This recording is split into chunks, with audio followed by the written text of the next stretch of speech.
Hi, everyone. Virtual. Nice to see you. Chris, you're going to have to get used to talking to the owl too. Thank you all for joining us today. I'm going to come over here.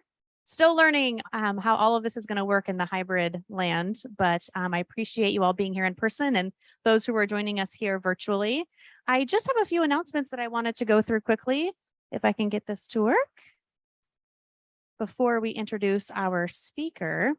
Who in the room and or at home has seen Chris speak before? Yes, yes. So if you don't know, if you've never seen Chris speak before, he has been one of our best speakers ever of all time. I think one of his last presentations, which was quite a few years ago, got rave reviews. So I'm really excited for you all to see him and be here with us today. I do want to give a shout out to our amazing partners. We do have a few of them here in terms of tables, and Mulberry Talent, Lauren Francis is back there grabbing some food. So feel free to talk to her as well. We have HR Answers here with a booth in the back. And I believe she has some freebies and such. Yes? Yeah, of course she does. Of course she does. So feel free to help yourself and go say hello to them. We also have Zenium here, and they have a raffle that you scan a QR code. So make sure that you head back there and say hello to Zenium. We also have Maxless, Bully Welch, and OcuScreen as additional partners. And I'm sure if any of you have ever been to a PERMA event, you know that without our partners, PERMA would not be a successful chapter. Not only do they help support PERMA, but they also give you resources and tools and services that you need in order to make your life much easier as HR professionals. So please make sure to say hello to them. I want to just quickly talk about some housekeeping. So again, help yourself to food and beverages. You are all entitled to 2 beverages today. And then of course there's tons of food in the back, which I hopefully will be helping myself to some, whatever, you guys know what I'm saying.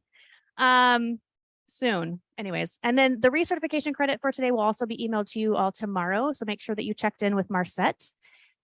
Feel free to ask questions. So those of you who are at home or in your offices joining us virtually, you can unmute yourselves and we can hear you in the room, which is awesome and also creepy. We can't see you though. I originally said that we could see you, but we can't see you. So you guys can come off camera if you want. But you can also use the chat. I will also be monitoring the chat and will help facilitate some of that. There is going to be a breakout. So Chris will be breaking you out into rooms and he's going to let me know how many people in the room. So those of you at home will also be joining us for that. Please share your business cards. There's a way to pull up your QR code in LinkedIn. I forget how to do it. I was trying to remember myself how to do it so I could show you. But you can always share your QR code in LinkedIn as well with each other instead of handing out physical business cards. We do have a couple of upcoming events that I want to highlight. We have our compensation and benefits day that's coming up next week on July 28th. Then we have our mentorship kickoff event. So mentees and mentors have a mandatory session for that comes up on August 25th. And you guys are probably asking yourself, why are there not events between July 28th and August 25th? And that's because we have a very large event that I'm sure some of you have seen. It's our annual strategic management conference, and you are getting a first glimpse at our theme and our logo for this year. So our theme this year is humanity, resilience, this is HR. So really talking about you as HR professionals, what you do for yourself, your team, and really hopefully inspiring you to continue to focus on yourself, because we can't be there for everybody if you're not there for yourself, right? So this event is going to be held on September 14th. It is going to be a hybrid event at the Oregon Convention Center, and we'll also be using the VFairs app as well. So make sure to watch your email for those announcements coming hopefully next week, maybe even the first week of August. And with that, I am going to stop the screen share and hand it over to Marcette, who is going to introduce Chris. Thank you so much, Nikki. Thank you all for being here. We're so excited to be in person. I love seeing everyone's beautiful faces. Our speaker today is Chris Sheasley. Chris fixes interpersonal conflict in workplaces.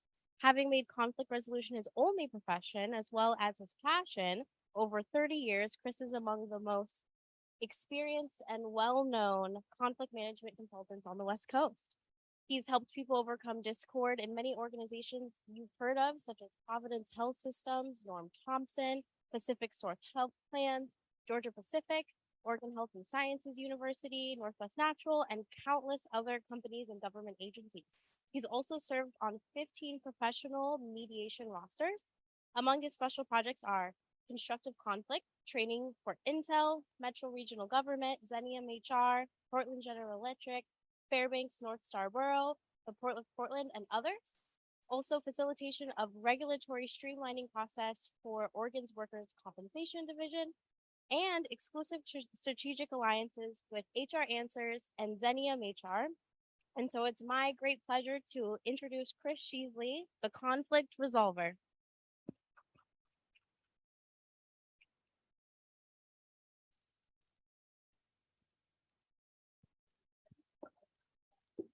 Okay. Imagine that, a technical problem on Zoom.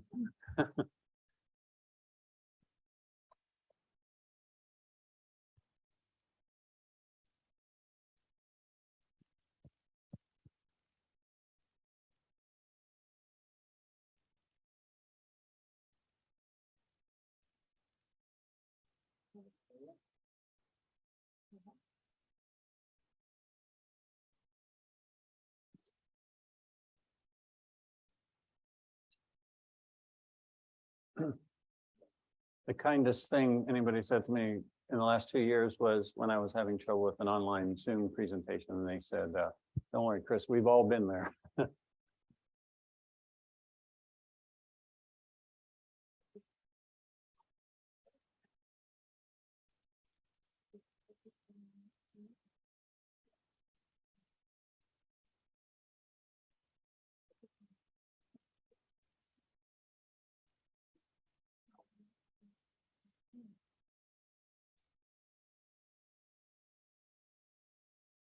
Well, we have it all up and running.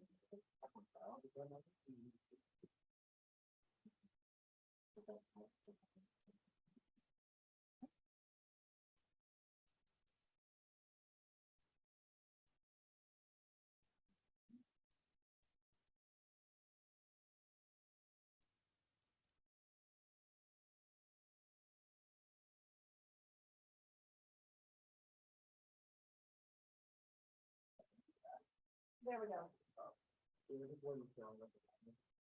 We're in. There we go. Okay. No, let's just get started. Can I see my, Nikki, can I see my slides? I need to be able to see your phone.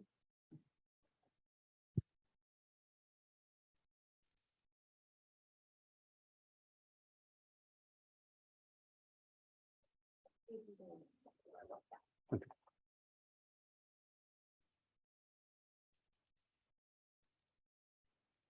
I'll try to get.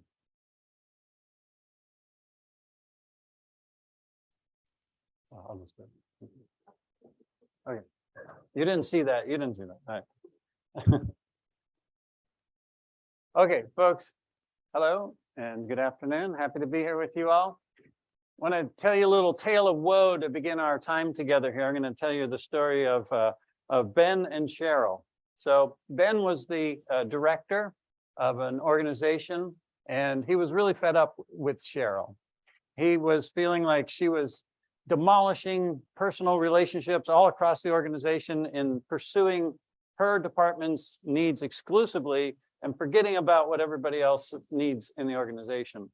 And pretty much he felt she was been a wrecking ball and just gone around the organization without regard to interpersonal relationships, just trying to get what the finance department needed.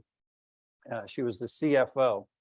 And the most recent incident was when she had one of her staff go to one of the common areas and commandeer an important piece of office equipment.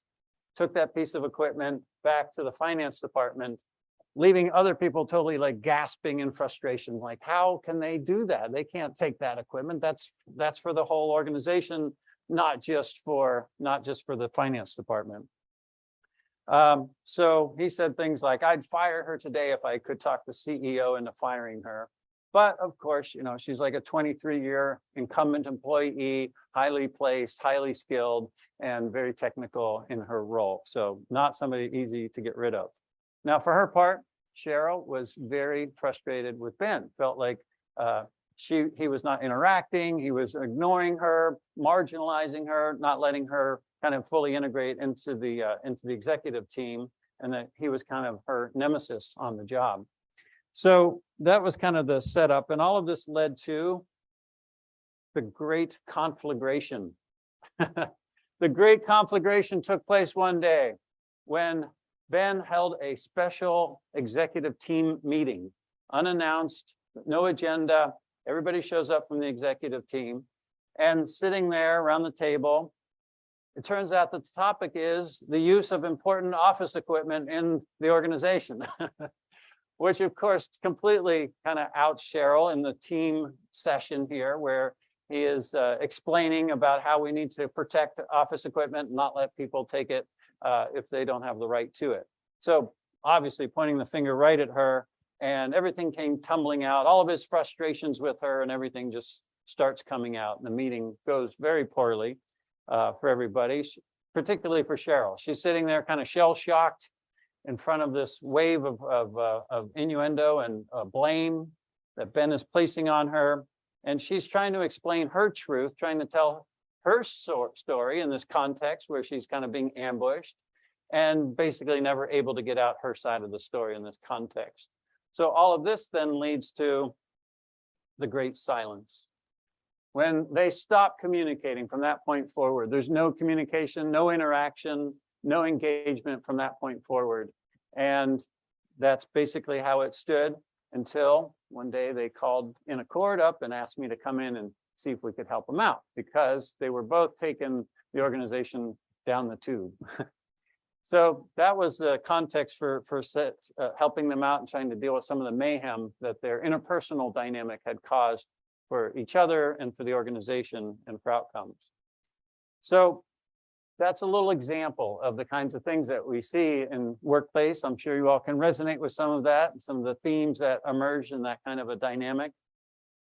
You see, I have the kind of job that when people find out what I do, they they kind of have a reaction that looks a lot like that.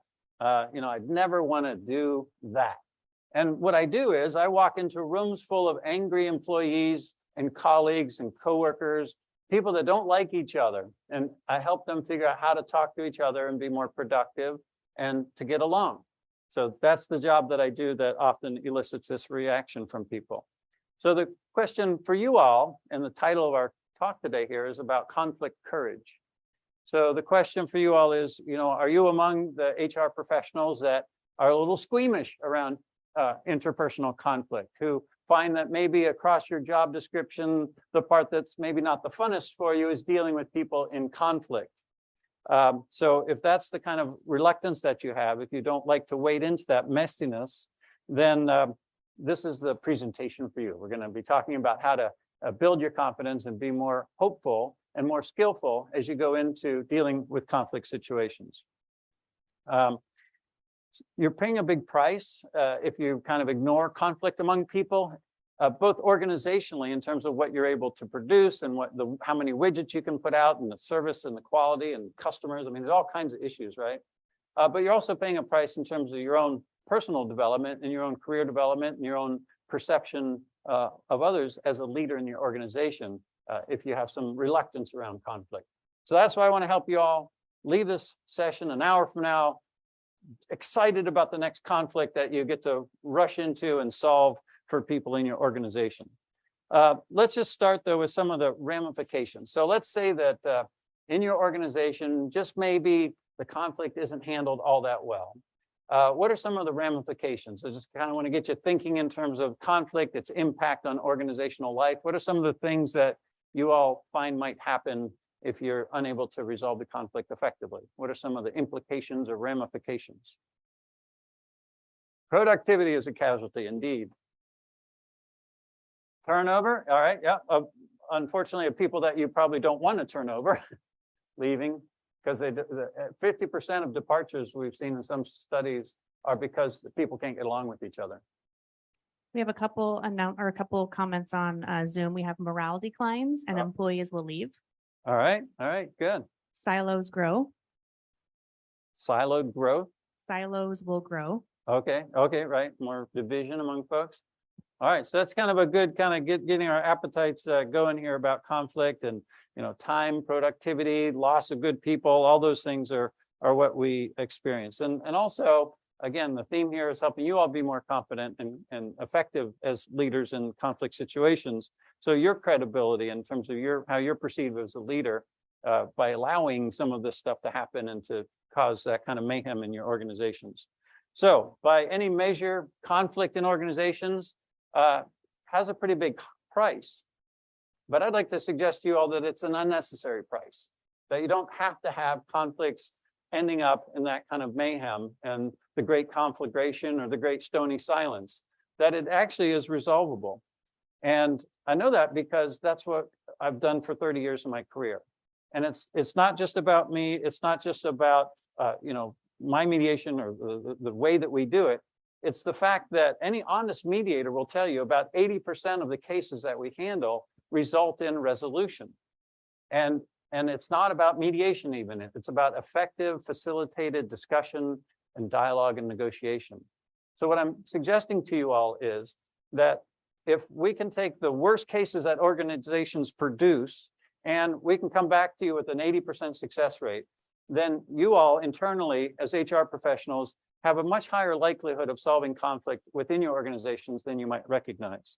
So that's what I'm here to help you all think about and be successful. Some interesting information from one of our organizations that we worked with was Intel. And at Intel, they set up an internal mediation program designed along the lines of having facilitators go in and help people across different departments work out their conflicts. And then they did follow-up studies a couple months later. So they went back and checked in with people 3 months after the resolution was effective and asked them, did it stick? And they found that 83% of the cases 3 months later were still resolved. So people still felt good about the outcome. And then they asked them another kind of magic question, which was, would you recommend this process to other people? Do you think your colleagues should go through it if they have something similar that happens to them? And the statistic was 93%, which is pretty cool because it's higher than even than the success rate. Because again, I said 80% solve, 83% were solved over 3 months later, but 93% said they liked the process and would recommend it. So folks, I'm sure you're really good at your jobs in HR. But to be honest, do you imagine that across the kinds of services you're providing, that you would get a 93% satisfaction rate among your, okay, I see you giggling a little bit along with me here. So, and I'm not just picking on your profession, most professions, that's a pretty high number to get to. Again, all I'm saying here is that if you provide people with a satisfactory negotiation and dialogue process, and you help them do that, then their satisfaction rate is going to be much higher than if you don't ever allow them that opportunity. All right, so you psyched? Thumb rating? Thank you. All right, so you can show people to the door called resolution. To do that, though, you need to start doing a couple of things that I would recommend you consider and stop doing and thinking a couple other things that I would recommend you stop doing. So I'm going to help you and walk you through this and show you what the options are and how to get there. We're going to get there with 2 big steps. Okay, the first one is to help you understand a basic truth about what conflict does to people that are wrapped up inside the conflict. So something happens to people, to all of us, when we're involved and engaged in conflict. And I'm going to help you think about that and consider it in a more objective way than we typically do. After we take a look at that problem that's created, that first law of what conflict does to people, I'm going to help you out with 3 pathways to get out of that box. The second thing is how conflict affects the people that are in the conflict. So first we're going to talk about the phenomenon of conflict, and then we're going to talk about what happens to people and their own thinking as they become more embroiled in the conflict. So I'm going to help you consider that, and then a couple of pathways to help people that are stuck in conflict get out of it. So when we're done, the hope is you all will be psyched about your next conflict and have a radical sense of confidence that you can go in and solve all the problems of the world. All right. So first we're going to turn and look at how workplace conflict seems to be so intractable. How does it get so, wrapped around the axle and so challenging that we have an impossible time getting out of it? We're going to look first at that. All right, so let's start with this section by thinking about when you are trying to get your organization to be effective, you're trying to help people do things and get along and work through stuff, you're trying to help it be productive and harmonious. But then there's this kind of problem happening over here, right? And there's a little one over there and another hotspot over there. And you're realizing that, people just aren't working together. One of your biggest problems is people problems, right? Dealing with people that clash and conflict with each other. So I want you to think about these folks, and we're going to consider, first of all, what do they do? So how do we know that somebody's in conflict when they are in conflict with each other? What are some behaviors or things they're doing? Avoidance, yeah. So they're not talking to each other, kind of the great silence. There you go, talking to everybody else but the person involved. And, that's a classic one. And they're just kind of living in the echo chamber, hearing their point of view echoed back and people that agree with them. Exactly. Other things that we know that they're doing. Okay, right. Actively kind of sabotaging each other. Noel on Zoom says water cooler complaining, which is similar to what Dana just said.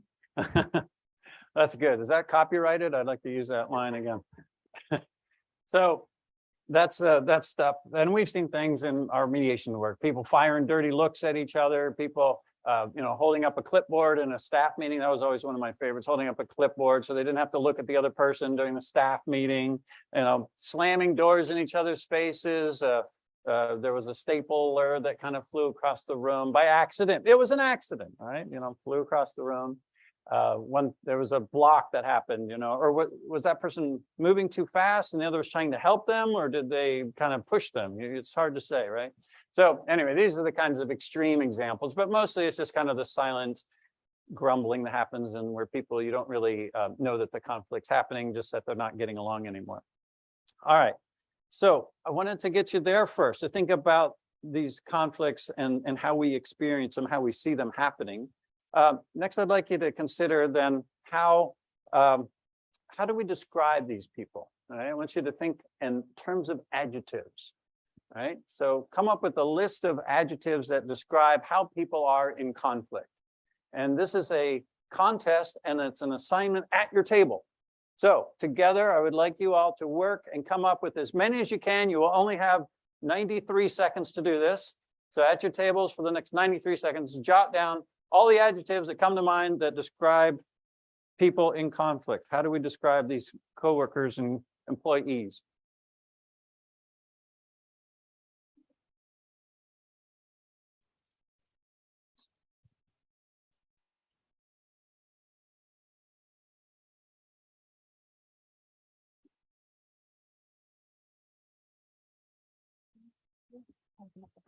Mhm. I'm gonna move this up a little bit, if you don't mind. No problem.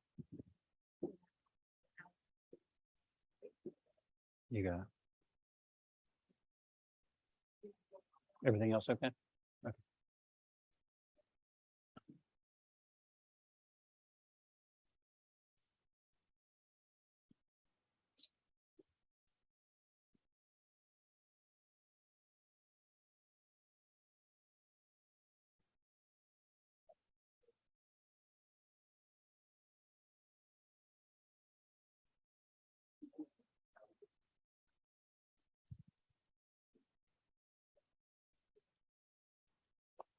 All right.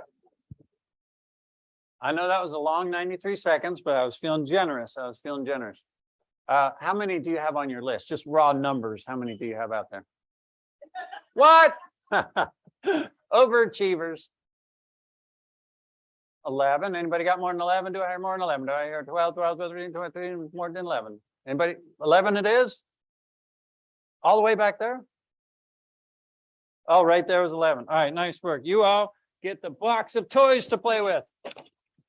Yay. And everybody else gets to watch you play with them, and there you go, enjoy. All right. Yeah, and don't share them. Don't share them with anybody, all right? See, this is how I actually make a living. I go out and I cause conflict, and then we come in and solve the conflict. All right, folks. So let's hear them. You can't cherry pick just from the top. First item off your list. I'm going to start with this astute looking table over here. What's your first item off your list? Stubborn.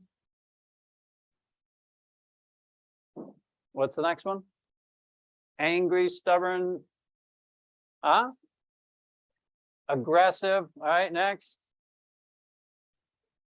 Childish. Next.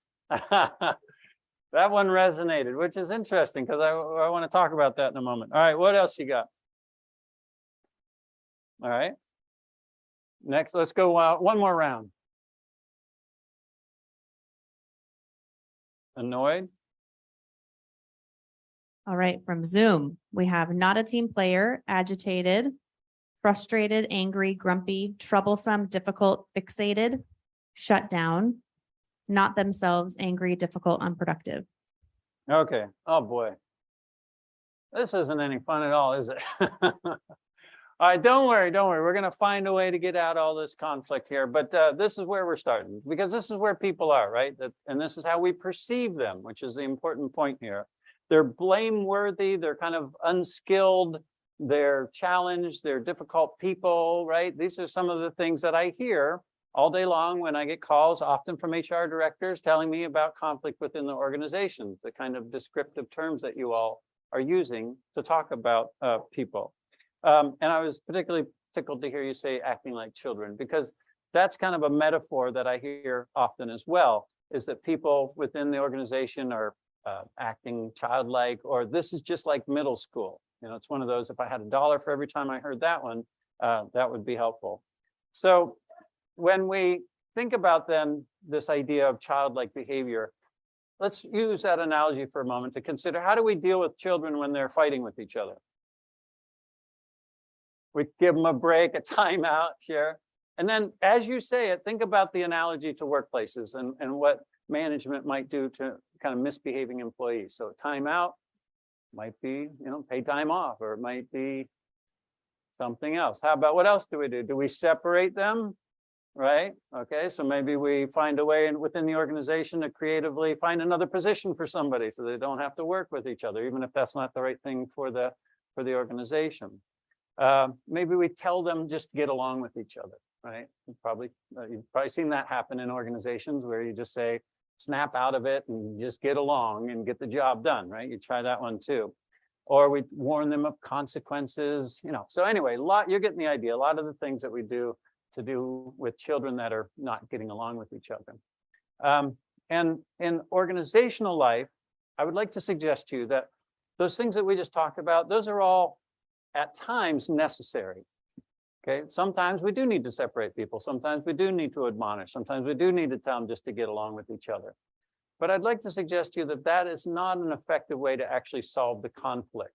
Okay, that to actually work it through and to resolve it is a completely different exercise than the way that we try to just kind of snap judgment, deal with children that are not getting along with each other or fighting over a frisbee or whatever. So those are necessary things, but really not effective. So to understand why all of these reactions and our critique of employees is flawed, we want to look first at the engine of conflicts. I want to help you understand how conflict works, and then we're going to take a look at its effect on people. All right. So with that in mind, it's asking me to do something. I'm going to push this button. All right. So with that in mind, we're going to take a look at. Okay, here we go. We're going to take a little tour of another conflict scenario, and I'm helping you here understand how conflict unfolds generally in any situation, and then we're going to apply this back to the workplace. So you can't get out of a conflict resolution 101 program without being introduced to the conflict spiral. The idea that conflicts do something, and you all have to fill in the blank here. What do conflicts do over time? Many conflicts tend to grow. Thank you. He gets a toy too. All right. So over time, conflicts tend to grow. And it's a phenomenon that's going to be very useful as we kind of examine what we're trying to help you all understand about being more confident with conflict. So let's take a look at this conflict. So I have for you a classic conflict spiral graph here, and I'm going to give you a little tale of woe here. We have across the bottom, you're going to see the manager in this situation describing it's going to describe their experience, and across the top, we're going to talk about the employee. So here's the little scenario for you that came to us in the mediation. The boss gave the employee an assignment, said, we're thinking about this new venture, this new product thing. We'd like you to work with a small team, lead them, and come back with some recommendations. You have 6 weeks to do it, right?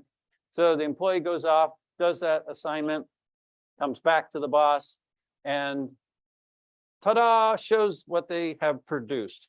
And the boss says, that's great. Thank you very much for your 6 weeks, but we're not going to do it. All right. Now, when that happened, did the employee say, oh, boss, I understand. That makes sense. Of course, you're the boss. You see the big picture, and it's completely logical. You might do something other than what I recommended and work 6 weeks on. Did the employee say that? No, exactly not. Instead, the employee gets mad and says, what do you mean you're not going to do this? This was the best idea. I can't believe you're going to do this. This is ridiculous. You got to focus on what we're proposing, blah, blah, blah. So did the boss back down at that point and say, oh dear, well, I didn't realize you felt so strongly. Appreciate your hard work. We certainly want to think of a way to integrate your ideas into the bigger picture. Did the boss say that? No, of course not. This is a conflict resolution conversation here. So the boss got mad, snapped back at them. Are you accusing me of not listening to my employees? And then the employee storms out of the meeting. So actually left the meeting with the boss. And at that point, the boss started the shunning campaign. So I'm not going to meet with that person in private anymore. I'm not going to look at them when I'm walking down the hall. I'm not going to mention them, just the full campaign deal. Sadly, this is the saddest part of this whole thing. The employee ended up joining the anti-boss group. This employee was actually an advocate for the boss because the boss was the first female in that role and was very excited that finally a woman had been hired there. But now all of a sudden the employee's come back and is now anti-boss. So that's very sad. And that's what happened. The boss got to the point, I'm only going to meet with you with witnesses in the room. And then pretty much that was the end of it. And formal charges got filed. And there you go. So so I know this is all very depressing, but we're gonna help you look at this from a different perspective as we continue our journey. So as conflicts evolve, what I want you to recognize here is as conflicts evolve, they have a tendency to grow bigger and to sweep people along with it, right? There's kind of a quid pro quo that happens. One thing happens and then another, and they go back and forth, and therefore the conflict starts to grow. So this brings us to law number 1 of the 2 laws we're going to look at today. And the law is conflict creates carnage. All right. Now, basically, what I'm saying here is that in conflict, people don't treat each other well. And I know that's glaringly obvious, and nobody's having an epiphany right now or anything, because it's just an obvious statement, right? That conflict can cause carnage, and that therefore people don't treat each other well. But for us as good conflict resolvers, recognizing this fact of conflict actually is quite profound and has some nuance to it that will help people out of their conflicts. And I'll explain that as we go along here. So I want to give you one of 3 ways to use this information to get yourselves and your employees out of the conflict. And to do that, I need to be able to read somebody's name, and I'm not. Charity.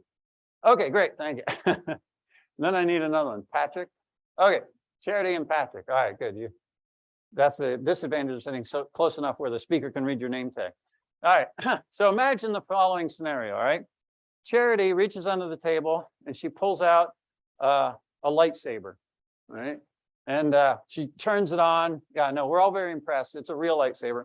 And she starts going around the room, like just destroying things, right? And cutting chairs in half and swinging off the lampshade. And I mean, this is just a regular day for Charity. And we're all running for cover, and there's just mayhem and destruction, right? Now, the question for you all is, would we blame Charity for what she just did? Yeah. Okay, good. Yeah, you can say yes. It's okay. This is not a trick question. Yes, Charity should not have destroyed the training room with her lightsaber. All right. But I'd like to ask you another question now. Let's imagine that Charity puts down her lightsaber and she picks up Patrick by his ankles. All right. And then she starts swinging Patrick around the room. Right. And she's knocking over furniture and smashing the water container and the food everywhere. And Patrick's head is flying around, just smashing up the whole room. Right. All right, you can picture this, right? This is all right. Don't mess with her, Patrick. All right. So if that were to happen, the question I have for you now is, would we blame Patrick for the damage that was caused? No, we would not. This is also not a trick question. All right. We would not blame Patrick for what just happened in the room. Now, if you think about how we were describing employees in conflict and their behavior and what they're doing and what they're causing, in many ways, we are calling them at fault for what they're doing. But I'd like you to recall the first law here is that conflict causes carnage. And people in conflict don't treat each other well. They don't behave well. They don't do the right thing effectively, right? So all of these negative attributes that we have ascribed to people are actually the results of what conflict has caused them to do. I know this is a radical idea, right? And I'm going to ask you to kind of take a leap of faith with me here. I am not saying that this absolves people of responsibility. Okay, they still have to, be employees and do things and be decent people and all of that. And they're not at liberty then to just act like amok elephants and just destroy things everywhere. But there is this phenomena that in the grip of conflict, we end up doing and saying things that we don't normally do and say. I can't tell you how many times I've had people in mediations that have said, this has never happened to me before. It's never gotten this bad before. I can't believe I said so and so or did such and such. So what this means to us is that the first solution to this problem of carnage and conflict is for us as the conflict resolvers to not blame the participants. Okay, to allow them some grace here that maybe they're caught up in something that is bigger than them. They're being swung around by Charity, basically by the ankles. All right. And so that's an important consideration when you think about fault and what they are doing. So I'm just saying here that you need to rethink perhaps this idea that we are blaming the participants in the conflict and judging them for being bad people.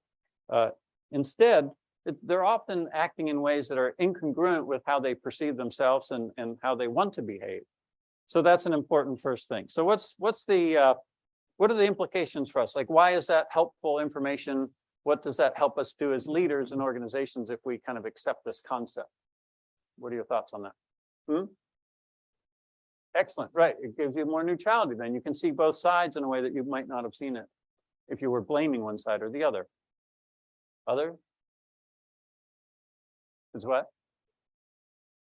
Ah, exactly. It gives them a way to save face, right? If they feel like they're not being blamed as bad people. It's just, hey, you're caught up in the conflict, and the conflict made me do that. Perfect, nice. Other thoughts?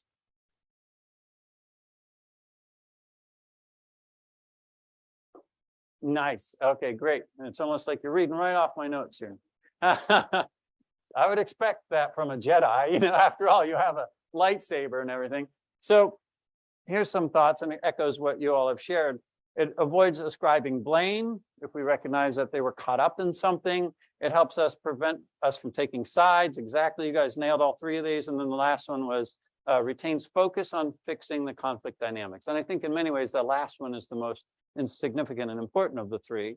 Is you're freed then to focus on the real dynamic, which is the conflict behavior, the conflict that they're experiencing, and that spiral, and trying to break the spiral rather than trying to fix people that are broken or trying to punish people. So it's a very different mindset for looking at it. All right. So far I've asked you to think about how you are perceiving them as participants in the conflict. In the second solution, we're going to help you rethink and be helpful in helping them see each other differently as they're caught up in the midst of conflict. All right. So if your perception of them from the outside is that they're both kind of flawed in some way, although you're changing your mind on that, right, as you think about this material. But as you imagine them looking at each other, imagine that. How do they perceive each other? How does, yes, exactly. Like it's infinitely worse than how you think of them as you watch them fight each other. They're down there in the mosh pit with each other, and they're seeing the other person as really terrible person, right? Much worse than you thought that they were from the outside. So they think that they are, I'm thinking the other person in my conflict, and that person is vicious and vituperative and vitriolic, and I would even say vindicative. I mean, that's a lot of V's, right? That's a lot of V's. So they're ascribing every worst thing they can think of about the other person. So just as you're looking at them through this idea of conflict dynamics, we're going to help them normalize the conflict by thinking of the other in a different way. So we're going to do this in a couple of ways. The first thing is to realize that our job as good conflict resolvers is not only for us to see the conflict objectively, that they are caught up in something, but to help the participants in the conflict to realize that what's happening to them and what they've done to each other is just kind of how people act when they get into conflict.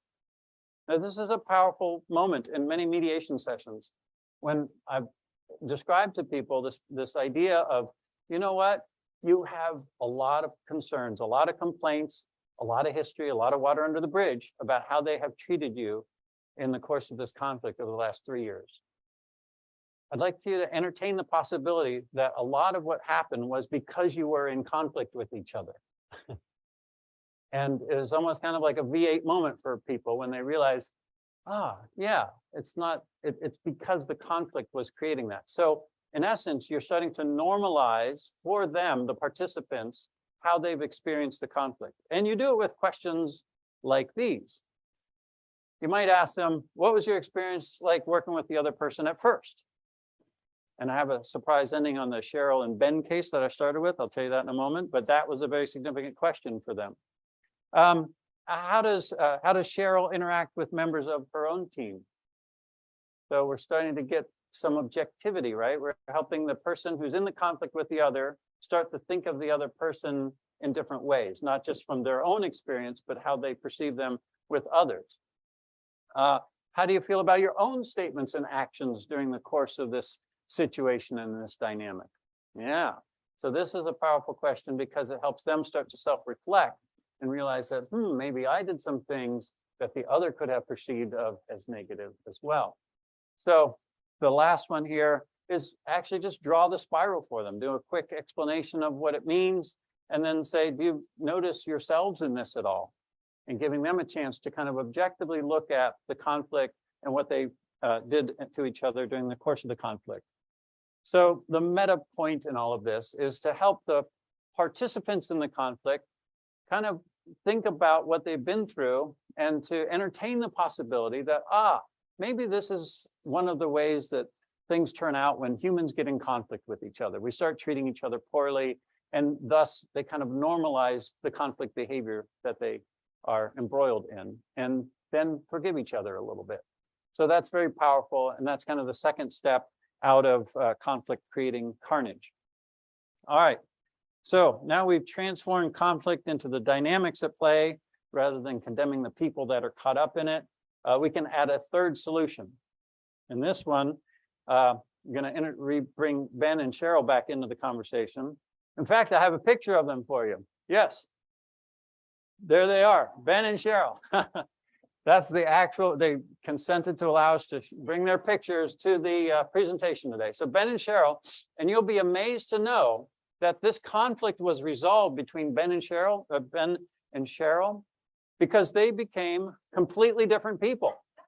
Yeah, it was like a miracle. They solved the conflict by becoming completely different people, before and after, before and after. There's photographic proof that they actually became different people.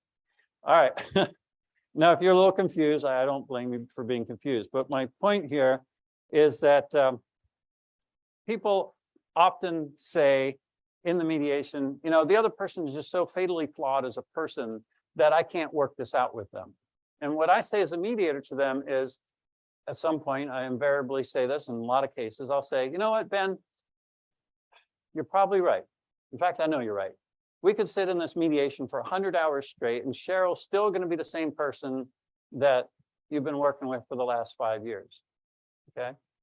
However, I'd like to suggest to you, Ben, that you might still be able to negotiate and dialogue with her to come up with some new outcomes here that the two of you haven't been able to come up with before. And this is where we end up with the third way out of conflict here, is that negotiation over behavior and having a good dialogue is possible without changing the other person. You don't have to wave any magic wands here. You don't have to make the other person from one person to another, but you can negotiate new behaviors that will help meet the needs of both parties in the case. So again, this liberates you because you're not trying to help change either person. You're not trying to do that futile exercise, but you're helping the participants instead recognize that the way out of their conflict is by negotiating behavioral changes. And that you can do, that we all do all the time in terms of our interactions in community and home and work and everywhere else. So this is really the path to resolution, this fundamental shift to focus on the negotiation of behavioral changes and not trying to fix personalities. All right. So your conflict resolution courage will rise as you be able to focus more attention on this aspect and work with what's doable, which is creating a negotiation forum for people to come up with new behaviors. All right, so that is one of the great secrets of the conflict resolution field, of just allowing people to negotiate and dialogue to come up with new behaviors. All right, as we wrap up this section, just emphasize a couple points here. One is that I'm sharing the mediator's confidence, wading into very difficult conflict, sometimes the worst conflict that organizations produce, and helping you all understand what the effects of conflict are on people and on the dynamic of conflict and what it does to people as they get caught up in it. So with that, we are going to do a quick review. All right. The first law that we've been talking about is law number 1. Perfect. Conflict creates carnage. All right. And then there are 3 steps to get out of there. The first of the paths out of that is don't blame the participant. Are you looking at your notes? Okay, that's fine. This is an open book quiz for now, but we'll have a closed book quiz later, so pay attention. All right, do not blame the participants. All right, and then the next one, think parakeets. Normalize, right, the birds all line up. Normalize the conflict to help the people in the conflict recognize that what they're doing is normal conflict behavior, and that once they're past the conflict, then they won't be doing that kind of behavior with each other. It's like a revelation for people. And then the last thing we just talked about a moment ago was negotiating behavior. All right, great. You all get A+ for everybody, A+. Okay, so I want to give you all a chance to just chat with each other, reflect on what we've done. We're halfway through the journey here. Going to give you the other insights in a little bit, but I'd like to just give you all a couple minutes to talk among yourselves with your neighbors there at your tables and online in the 5-person breakout room. Yes, Nikki. All right. And your assignment out there is simply to do this, which is what do you think so far, some ramifications, and how might it apply to you? So have fun, have 5 minutes. We'll see you here in a little bit. Any questions what I'm asking you to do? There's a question.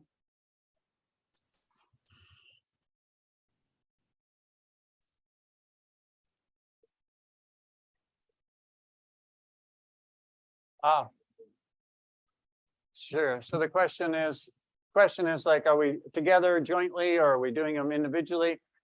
Answer is it's a combination of both. So we're always doing some private work initially with the goal of, the goal is to bring them together if we can, because it's much more powerful having the people in the conflict talking with each other directly than having you do the Henry Kissinger back and forth thing. But So a combination, but think in terms of bringing them together, because I want you all to be brave and confident conflict resolvers. Patrick.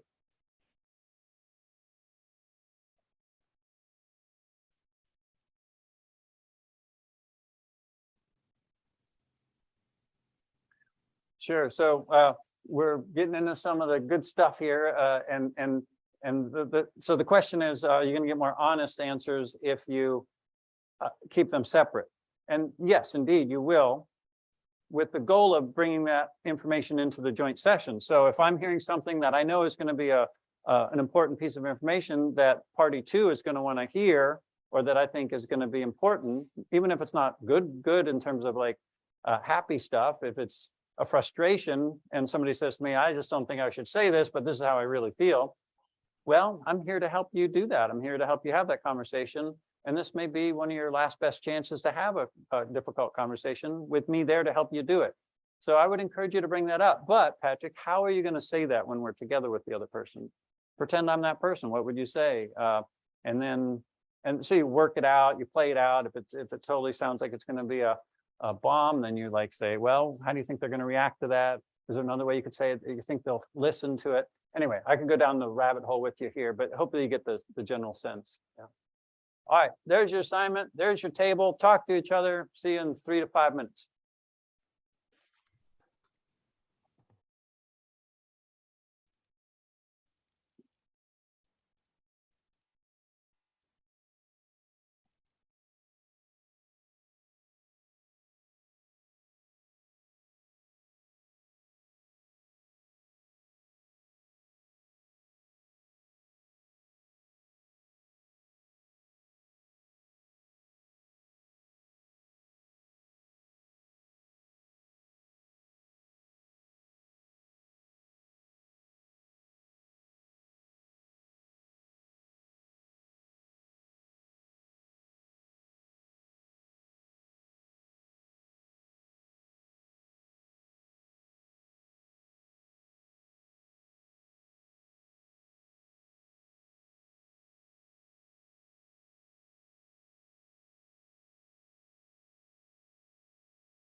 1 minute.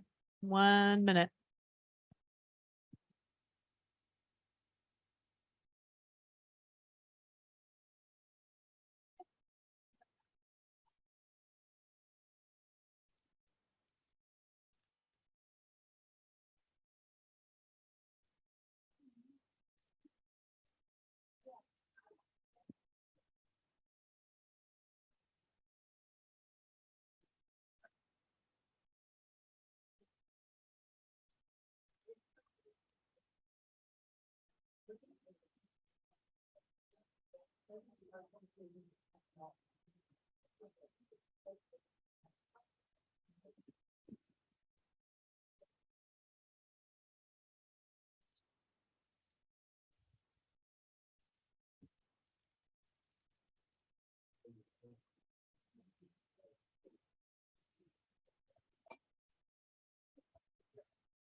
All right, folks. So hopefully you got a chance to reflect and share some thoughts on how that material might play out in your work world. So gave you half the puzzle and put half the puzzle together for you. Now we're going to take a look at the second stage of our journey. Before I do that, though, I wanted to tell you about Ben and Cheryl, and they actually had a pretty good outcome because they were able to tap into the fact that they actually used to have a good relationship with each other. Cheryl was a bit older and actually served in kind of a mentoring position when Ben first came into the organization. So they had that kind of rapport, the mentor-mentee, and they were able to kind of revive that feeling a bit through the mediation process. And then they also decided that the problems they were having were caused somewhat by the systems that were in place. So they actually went arm in arm to the rest of the executive team and jointly presented like, hey, we worked out our stuff, but our stuff was a result of some of the problems that have been created by the systems here in terms of office equipment and material. So that was a breakthrough that they had. Anyway, I wanted to give you that so I didn't leave you hanging on that, so you'd know that there was a happy ending for that. So we've done a couple of things. We've looked at the phenomenon of conflict from the outside. Then we've looked at how people in the conflict view each other. There's a third step here, and that's how people are kind of the intrapsychic version. That is how they see themselves in conflict. So what's inside a person's head when they're experiencing conflict. So we're going to take a look at this and build the second law out of this concept.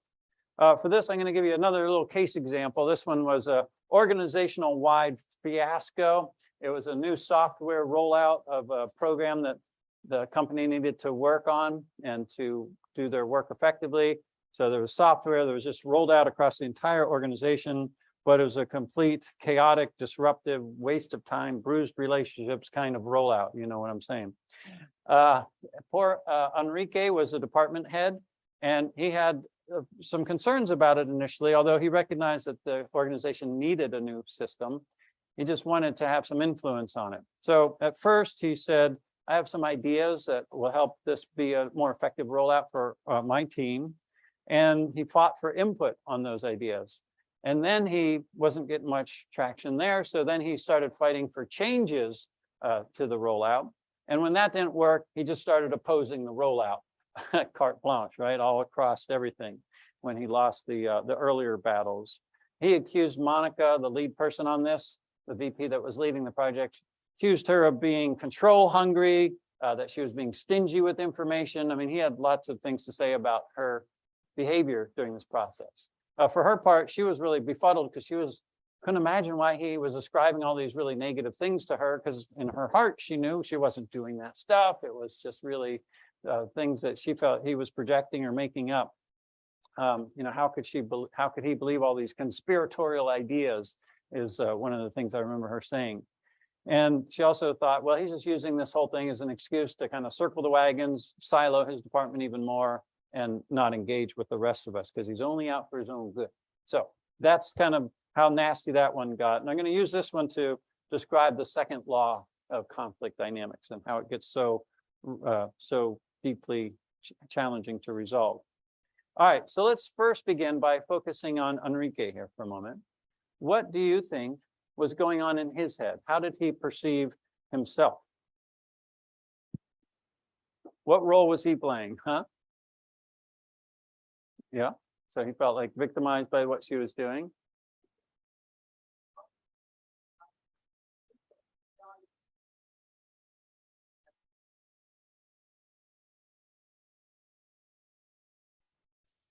Okay, perfect. Yeah, so he felt that he had things to contribute, that he was trying to do that constructively, and then he kind of got torn down a bit by that. Anything else on kind of what you think he's doing? Is he's an advocate? I want you to kind of think about that aspect of what he's saying, right? Because he wanted to be a change agent. He wanted to have influence. He wanted to make some changes as well. So on that, because there's this particular phenomenon, and it is this. Yes, that's Enrique. I have his picture too. Now, the law here is that everybody is the hero of their own conflict. Okay, because I'd like you to entertain the very likely possibility, and I know it because I worked with him. That he felt like he was the great advocate, that he was going to make this rollout and this software changeover a really successful thing. So his ideas were the best and great ideas, and was going to contribute to the organization, and so that's what he wanted to do. But this is not just Enrique, it's everybody. When we're in conflict, we really become the heroes of our own conflict, right? We believe that we're right and the other side is wrong, and when it gets bad. And we believe that our contribution to the conflict is very small. The other side is the one that's causing all of the problems. So if we are the hero, then we believe what? We believe that we're right and noble, that we're just. What do we think about the other person? If we're the hero and the other person's the arch villain, what do we think about them? They're the bad person. We vilify them. We think that the other person is some, think of a terrible person in history. It's that person. So then my actions against that person are justified because they're that terrible person. Okay, so there's all kinds of implications that flow out of this idea of us being the heroes of our own conflict. And the effect on the dynamic of conflict is that it just kind of perpetuates it and makes it even deeper. And to use the technical term, worser. Yes, it makes conflict worser, reinforcing our beliefs and actions. And we really end up only talking to people that agree with us. I heard us talking about that earlier in our discussion today.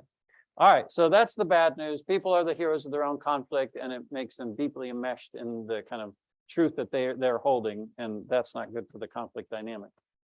All right, so how do we get somebody who is so convinced of their rightness that perhaps they're not 100% right like they think they are? There's a very simple solution to this, the first step in this, and that is, what do you think the simple solution is? Stumped you. Be like this pug. That's all you got to do. Just be curious. So the first step to help somebody out of that trap that they've gotten themselves into, into thinking that they're completely right and the other person is all wrong, is just simply to be curious, to be a good listener. And I know that this may sound counterintuitive, and I'm not asking you to agree with what they're saying, but I am saying that the fundamental conflict resolver skill in helping somebody who's completely convinced is just to listen to what they're saying. Because if you try to do anything else, and I know we all have tried to talk somebody out of it, to tell them they're wrong, to tell them, oh yeah, but the other person sees it this way, they're just going to end up blaming you as you're part of the problem now too. You're part of the other side. You don't really care about my point of view here. All right. So the best tool you have to dismantle the hero's tale here is to just simply listen to their perspective. Now, I'm not saying that you do that only and exclusively, but I am saying that's the first step. And if you do that, then you'll start to win them over slowly. So the question for us is, why am I suggesting this as the main technique to deal with the hero? What are the advantages of listening? Okay, great. They feel heard. Say again. Gains trust. They feel heard. You're building rapport. All right. They're sharing more information because they trust you. You're gaining more information as you're listening. So all of those things are true. And this is not a 101 class on good active listening. You all are already at the 400 level. But I am going to tell you another nuance here that's not as obvious, and that is what you are listening for. And to keep this at the 400 level, I want to share with you this idea of what you're listening for are all the things that you already know to do, all the rapport building and trust building and all of that. But in addition to that, you're listening for golden nuggets. All right. By listening and listening well and allowing the other person to speak and talk about how they're so right and the other is so wrong, you start to hear little sparkles and see these little sparkles along the way, which are good things that they are saying. And just like panning for gold, you have to move like a mountain of material to get just a few flecks of gold, right? And so it's a similar thing in conflict dynamics. When you as a conflict resolver are listening to people complain, tell you how terrible the other person is, and you're having to listen to it all. But along the way, there are these little things that they're going to start sprinkling in. And these come in 3 different flavors of gold. One is individual. So let me give you some examples of what I've heard parties say in cases that I'm talking to. And these are the heroes. They've been flying around with their cape on, so trying to get the bad person to stop doing things. But still, in private, to me, they say things like, I'm not perfect, and there are things I could do differently, right? Now, that came after a 3-paragraph, complaint about the other person, but then they're going to throw that in. So as a good conflict resolver, I'm going to jot that down in my notes because that's going to come in useful later. Or they're going to say, I know my style affects Monica. Ah, okay, that's interesting. I'm going to write that one down too. I'm panning for gold here. I want open and honest discussions. Now, it could have been buried in a long complaint about how Monica doesn't allow us to have open and honest discussions, and she's always steamrolling things, blah, blah, blah. But as a good conflict resolver, I just heard him say that. I jot it down. And then later, when he is shutting down the conversation and he is unwilling to hear her perspective, I might say, that's interesting, Enrique, because I heard you say earlier that you do value open and honest conversation. And now you're saying that you really don't want to have this conversation anymore. I'm trying to reconcile those 2 things. Okay, so that's how you end up using the gold and peppering it back into the conversation. I prefer real consensus, not this phony stuff that we've been forced through this software rollout. Okay, so now later on in the resolution process, I can say to Enrique, I hear you saying that you prefer consensus. What does that look like? What would consensus look like right now in this moment? You and Monica in the room here talking to each other. What would a real consensus process look like right now between the 2 of you? What would you be doing or saying differently? Well, okay, blah, blah, blah. So you see, you're kind of using that gold that you've collected as a way to help them be their better selves. The other kind of gold is situational. So this might be things that just the situation implies the need for good resolution. So there are equally valid competing points of view here. I had one of the parties say that in this case. So later on, when they're stuck in at loggerheads, I can say, seems like there are valid points of view that you both have, and you both said that at times along the way. We're all under pressure to do this right. The software rollout cannot fail. So all these little things are gold that we can use later in the resolution process. We all believe in the mission. Sometimes that's all we got as mediators, but that can be pretty powerful too, particularly if the organization is a mission-driven organization. All right. And then the last one is other-centered gold. So they talk about things that are good about themselves that you can use. I'm putting quotes around that, but that you can use as a resolver. the good things they said about themselves. You can use things they said about the situation that will help leverage it towards resolution. And then you can also use things that they say about the other that are constructive. And folks, again, we get really, really nasty cases in inner court. A lot of these cases are tough, but even in those cases, I can think of very few where they didn't say good things about the other person. They invariably still say good things about the other person. In this case, for example, Enrique said, the debacle isn't all Monica's fault. She has valid organizational goals that she's trying to aspire to. She can listen after she's made her case. She can listen. So he's saying all these nice little things about her. And my job as a mediator in this case then is to hear those, to extrapolate those, and to work with those. And then sprinkle them back in the conversation. So how do you get those things out if they don't come out organically? You might use questions like these. So what does she do well? Just ask Enrique in the open session. Don't be afraid of doing this in the open session. The question before from Patrick about if you do this in open or in private. How do you feel about Enrique as a person beyond his work? That can be very powerful, because if they kind of start to think of this person as somebody beyond just their nemesis at the workplace, then that can be quite powerful. What factors other than Enrique are contributing to the problem here? Because she might be blaming him for everything, this whole fiasco of the rollout, when in fact it's multifactorial, right? What else, or what would you like to learn from this experience? That's a really powerful one. Getting people to be self-reflective and start to rethink their idea of themselves as the hero of the conflict. And then what's your preferred decision-making style when there isn't tension? So helping people think beyond the conflict and thinking about how their better selves would act if there wasn't this dynamic of conflict between them. Anyway, all of these, this is not material that you necessarily need to write down verbatim or remember, just the spirit of it. Kind of what we're trying to do is elicit positive things, not just let them wallow in the harsh kind of negativity of it all. All right. So what you do with all of this wealth, as I kind of suggested, is spend it.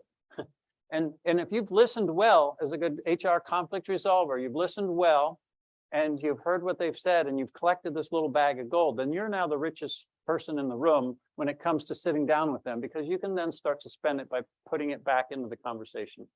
Here's kind of a little visual metaphor to help you think about that. All right, so you just put it back in there into the conversation. An example from that case I jotted down at the time was Monica. When we started, you mentioned that you could understand why, from his point of view, Enrique might have felt threatened by the direction that the software rollout was taking. But now you're saying he's just being obstinate. And I'm trying to understand what you said before compared to what you're saying now, and to reconcile those things. So I'm not putting myself into the mix here. And that's the magic touch for good resolution. Again, I worked with a lot of HR folks, and it's a challenge sometimes for you to remain objective and not put in your your fingerprints on the case or your fingerprints on the resolution. I'm allowed to be neutral and objective, and I know you have a different role than I do. But if you want to borrow something from my field, this is one of the big ones, is allowing them to come up with their own solution to their own problem. And in part, you do that by feeding back the good things that they've said to each other and about each other and about the situation. It's much more powerful if it comes from them and you only reminding them of what they said than if you're the one that's generating it. But wait a minute, you all have a lot in common here. That's not as effective as you said earlier, that you really do have a lot in common here. You see how much more potent that is. All right. So to conclude here, we want to help them be their best selves and find face-saving ways to resolve the conflict. So that brings us to the end and to the test that I promised you. Here we are. This is the closed book examination. Close your materials. You may not use your materials, and you must reconstruct the two laws. And on the first one, there are 3 solutions. So law number 1, 3 solutions. Law number 2, 2 solutions. You remember all that? Anyway, this is the test. We'll find out if you did. So at your tables for the next 2 minutes, reconstruct the 2 laws and the solutions.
1 minute.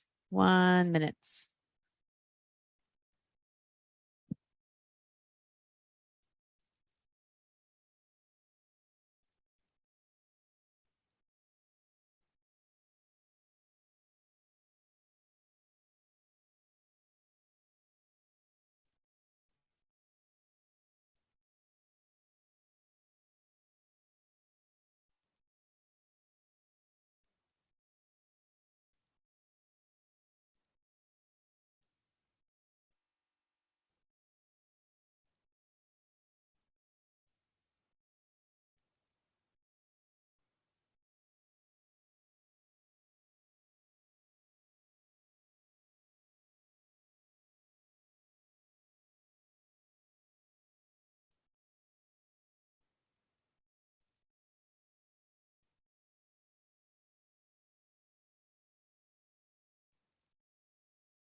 Chris, you're muted.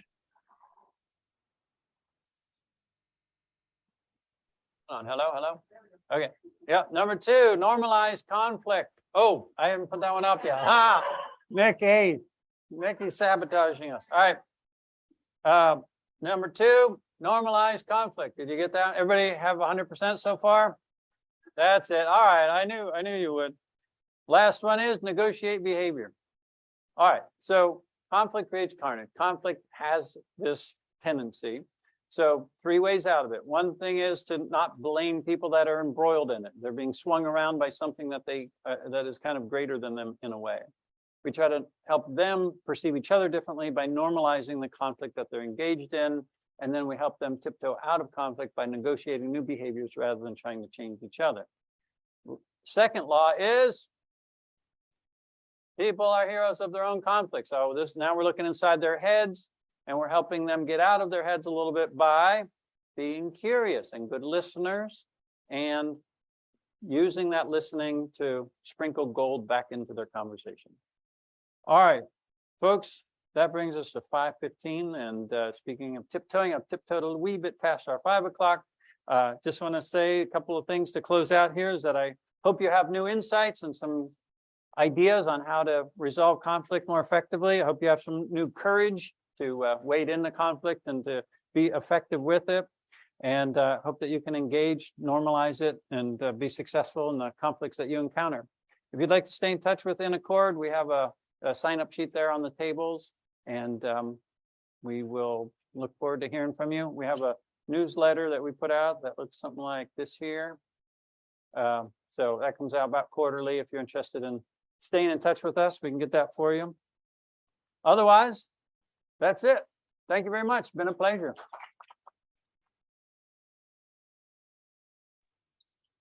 Thank you, Chris. This was great. This was wonderful. Appreciate Nikki, it. back to you.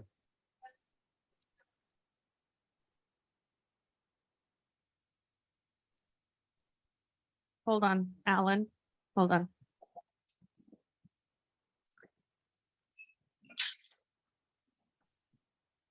Alan, did you want to say something? I just wanted to say thank you, Chris. This was great. This was wonderful. We all appreciate it. Hopefully, we can reframe and get going.